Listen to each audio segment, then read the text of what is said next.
Ashputtle by the Brothers Grimm.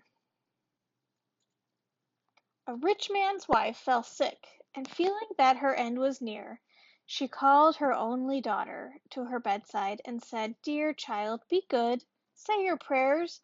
God will help you, and I shall look down on you from heaven and always be with you."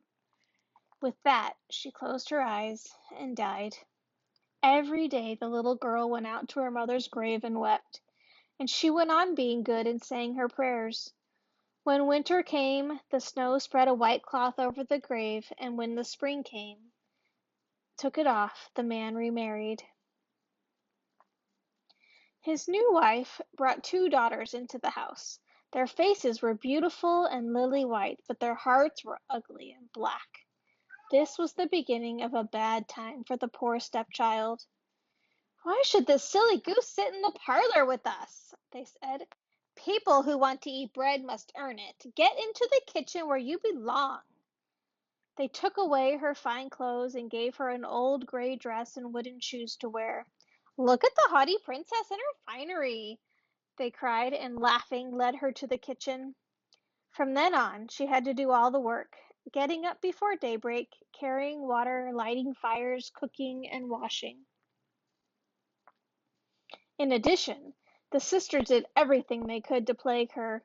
They jeered at her and poured peas and lentils into the ashes, so she had to sit there picking them out. At night, when she was tired out with work, she had no bed to sleep in, but had to lie in the ashes by the hearth. And they took to calling her Ashputtle, because she always looked dusty and dirty.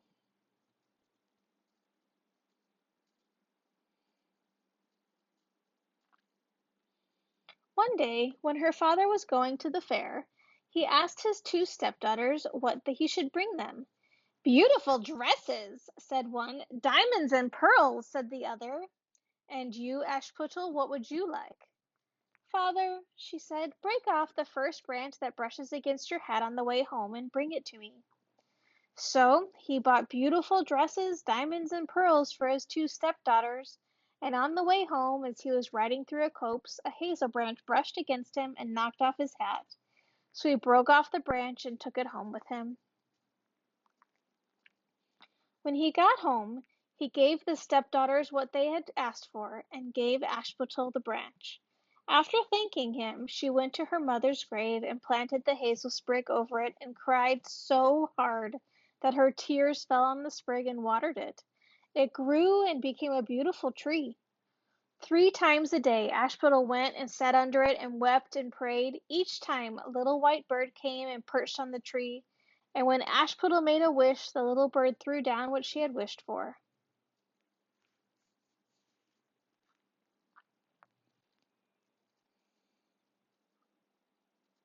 Now, it so happened that the king arranged for a celebration. It was to go on for 3 days, and all the beautiful girls in the kingdom were invited, in order that his son might choose a bride. When the two stepsisters heard they had been asked, they were delighted. They called Ashputtle and said, "Comb our hair, brush our shoes, and fasten our buckles. We're going to the wedding at the king's palace." Ashputtle obeyed, but she wept, for she too would have liked to go dancing, and she begged her stepmother to let her go. "You little sloven," said the stepmother, "how can you go to a wedding when you're all dusty and dirty? How can you go dancing when you have neither dress nor shoes?" But when Ashputtle begged and begged, the stepmother finally said, "Here, I've dumped a bowlful of lentils into the ashes. If you can pick them out in 2 hours, you may go." The girl went back out to the garden and cried out, "Oh, tame little doves, oh, turtle doves, all the birds under the heaven, come and help me put the good ones in the pot and the bad ones in your crop."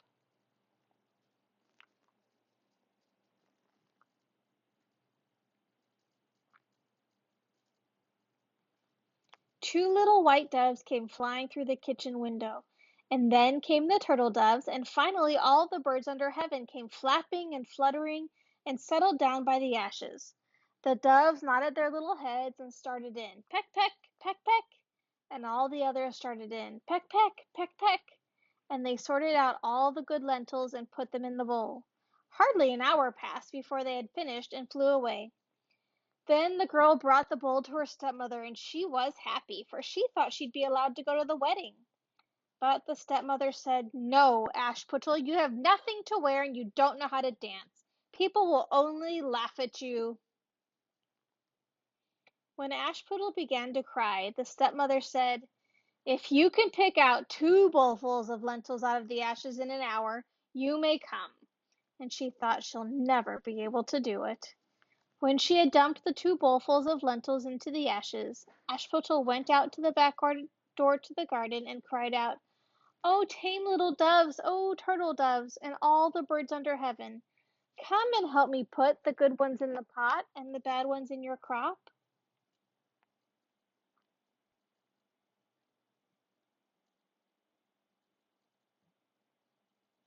Then 2 little white doves came flying through the kitchen window, and then came the turtle doves, and finally all the birds under heaven came flapping and fluttering and settled down by the ashes. The doves nodded their little heads and started in, peck, peck, peck, peck, and all the others started in, peck, peck, peck, peck, and they all sorted out all the good lentils and put them in the bowls. Before half an hour had passed, they had finished and they all flew away. Then the girl brought the bowls to her stepmother, and she was happy, for she thought she'd be allowed to go to the wedding. But her stepmother said, "It's no use. You can't come because you have nothing to wear and you don't know how to dance. We'd only be ashamed of you." Then she turned her back and hurried away with her 2 proud daughters. When they had all gone out, Ashputtle went to her mother's grave. She stood under the hazel tree and cried, "Shake your branches, little tree, throw gold and silver down on me." Whereupon the bird tossed down a gold and silver dress and slippers embroidered with silk and silver. Ashputtle slipped into the dress as fast as she could and went to the wedding.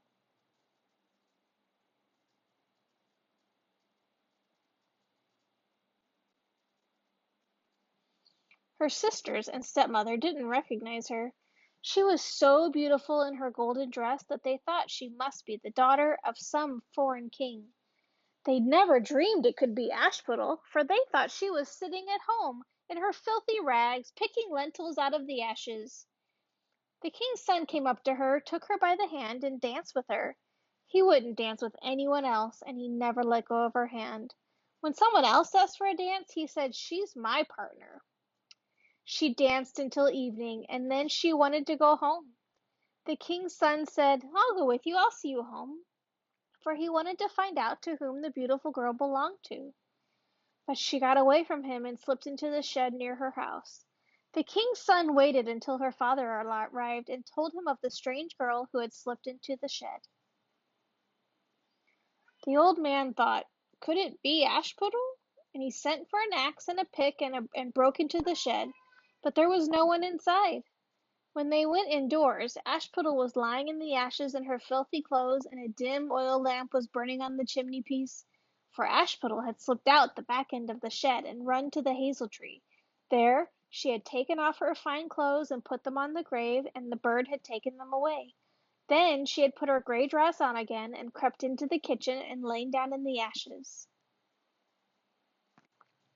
The next day, when the festivities started again and her parents and stepsisters had gone, Ashputtle went to the hazel tree and said, "Shake your branches, little tree, throw gold and silver down on me."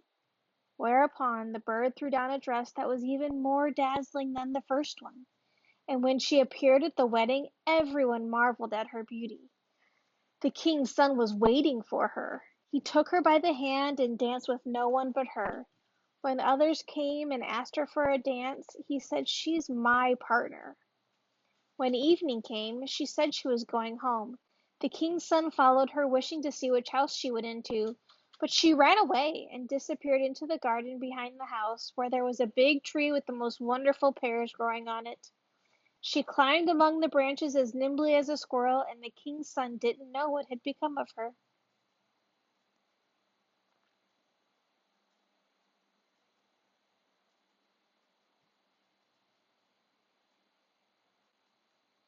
He waited until her father arrived and said to him, "The strange girl has got away from me, and I think she has climbed up the pear tree."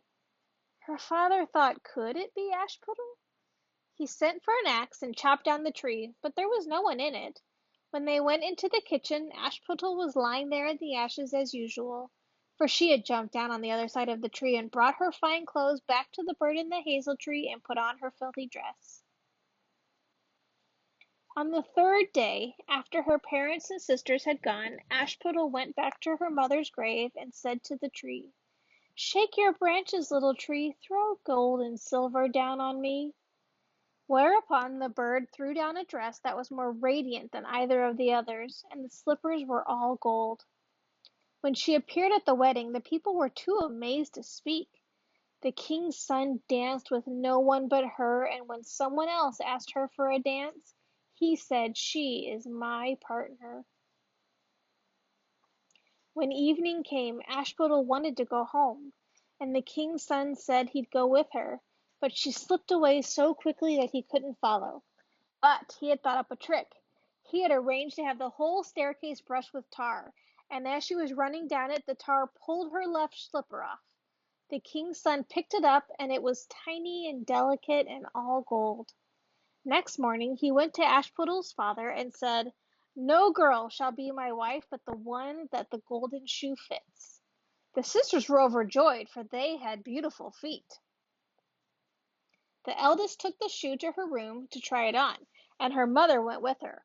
But the shoe was too small and she couldn't get her big toe in. So her mother handed her a knife and said, "Cut your toe off. Once you're queen, you won't have to walk any more." The girl cut her toe off, forced her foot into the shoe, gritted her teeth against the pane, and went out to the king's son. He accepted her as his bride to be, lifted her up on his horse, and rode away with her.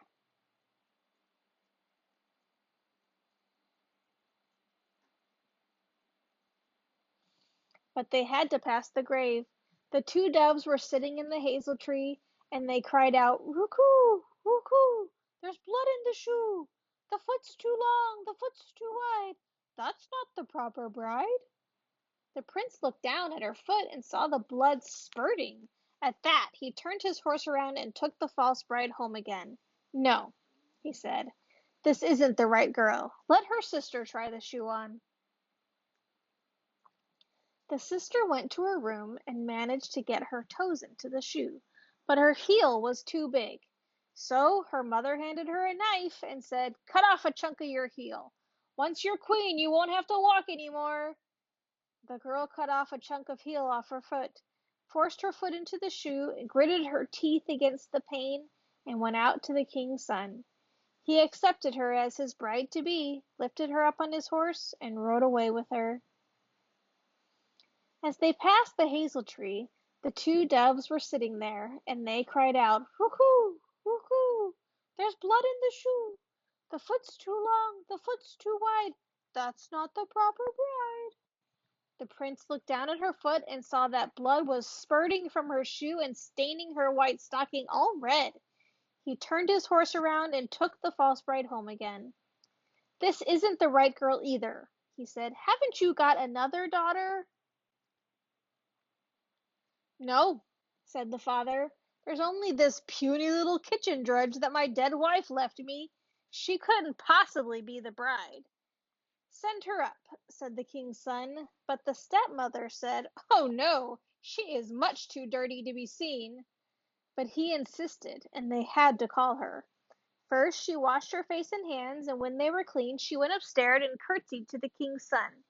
He handed her the golden slipper and sat down on a footstool, took her foot out of her heavy wooden shoe and put it into the slipper. It fitted perfectly, and when she stood up and the king's son looked into her face, he recognized the beautiful girl he had danced with and cried out, "This is my true bride."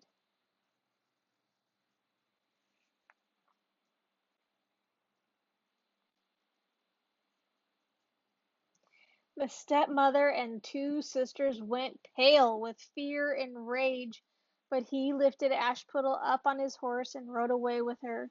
As they passed the hazel tree, the two white doves called out, "Woo-hoo! Woo-hoo! No blood in the shoe. Her foot neither long nor wide. This one is the proper bride." Then they flew down and alighted on Ashputtle's shoulders, one on the right and one on the left, and there they sat.